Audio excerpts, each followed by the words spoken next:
Photo तां मड़ाउणी आ जे photo सोहनी आएगी ते मैं आके मैं बाद च जजमेंट करूँगा फोटो आपां ते जे फोटो सोहनी होई ते फिर मड़ाउणी नहीं ते मड़ाउणी नहीं उन्हां दा बचन सी फिर उन्हां देखी नहीं मैं मड़ाई नहीं। It's been a difficult time for Mahinda. Since 1984, she's raised her daughter alone. But recently, after a long battle, she received some compensation from the government for Gamej's death, and her daughter is now married. At last, joy has come into Mahinda's life.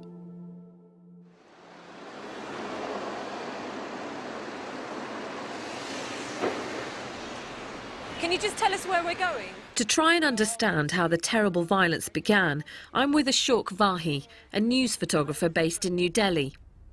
In 1984, he was at the hospital where Indira Gandhi was taken to get shots of the crowd outside. But then he came across a very different story. Firstly, it was not allowed to go inside the hospital. Then one of the hospital security has come. He knows me. And he said, hey, listen, you can have a very good picture that some of the Sikh boys, young boys, are inside the casualty. Emergency. I went inside. Immediately I made my camera and took one, two shot took.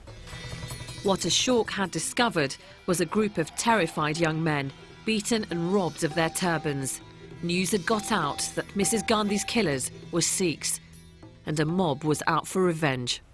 Is that blood on his shirt? Yeah, that is blood. Now you can see their faces. See this boy. See their eyes. How they feel.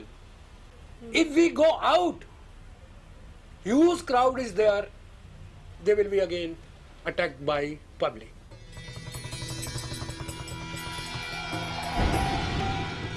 As the rioting spread across Delhi, a friend who just arrived by train from the Punjab called Ashok and told him to get to the station as soon as possible. What Ashok saw there appalled him. No longer just beating, the mobs were now killing.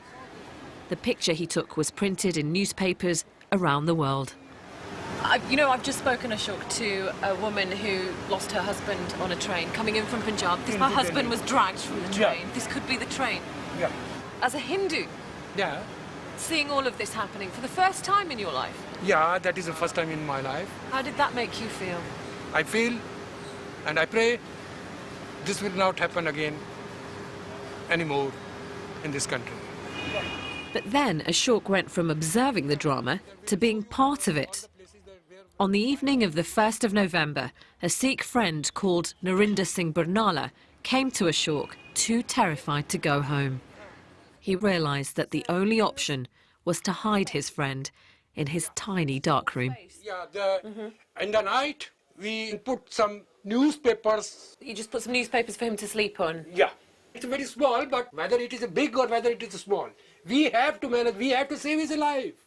So how long did you keep him in this very tiny space for? 2 days. Did you have any moments where you nearly got caught out? Yeah, it was a 1 or 2 times there was a chances when the mob came outside my office and they are trying to burn one Sikh shop here. What would have happened if somebody had found out? He can be shot dead. He can be beaten like anything because people were very scared. So standing in this space after 25 years, Yeah. how does it make you feel talking about I this? feel proud of me that I have saved one life. I have saved my friend's life. I'm proud of me. I'm proud of you. Thank you. You. Thankfully, Ashok was one of many Hindus whose first thought was to protect Sikh friends and neighbours.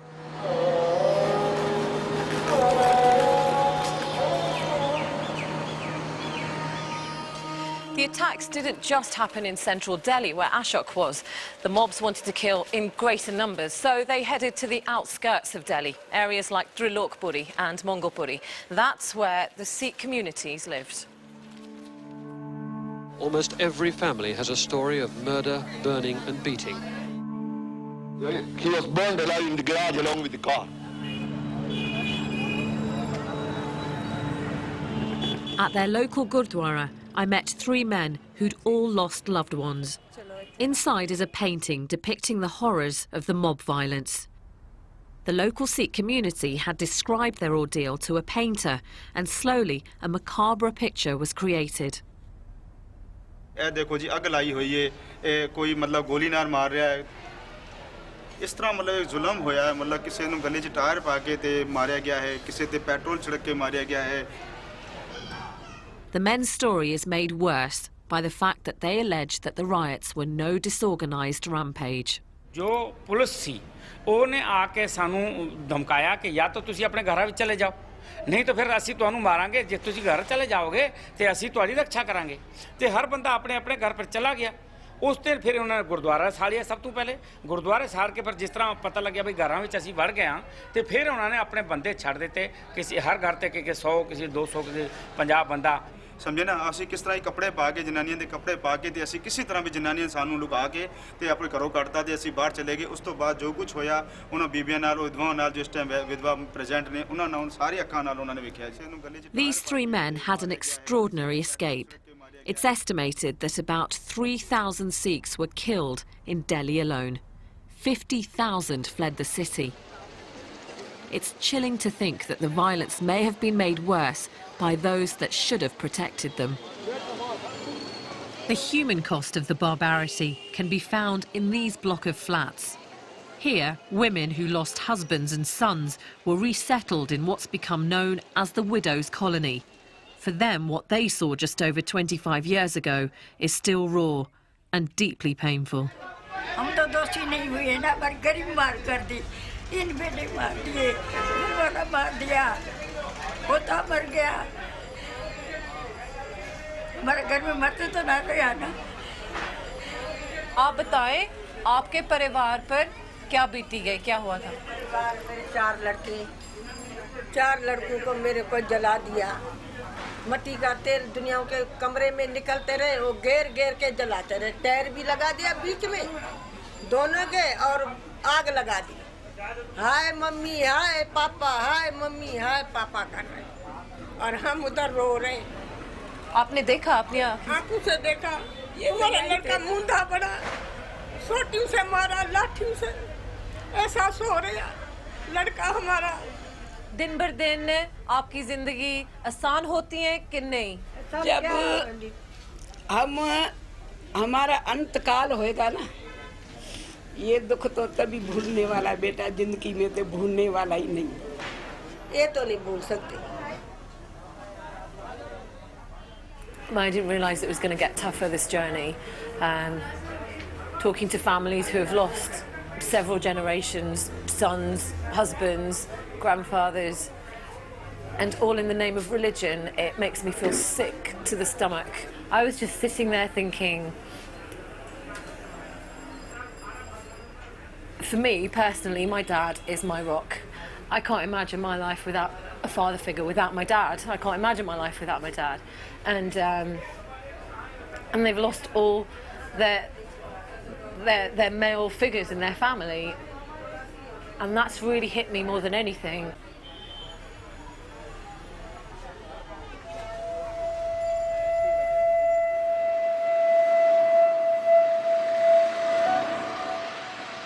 The tragic events of 1984 haven't been forgotten in Delhi.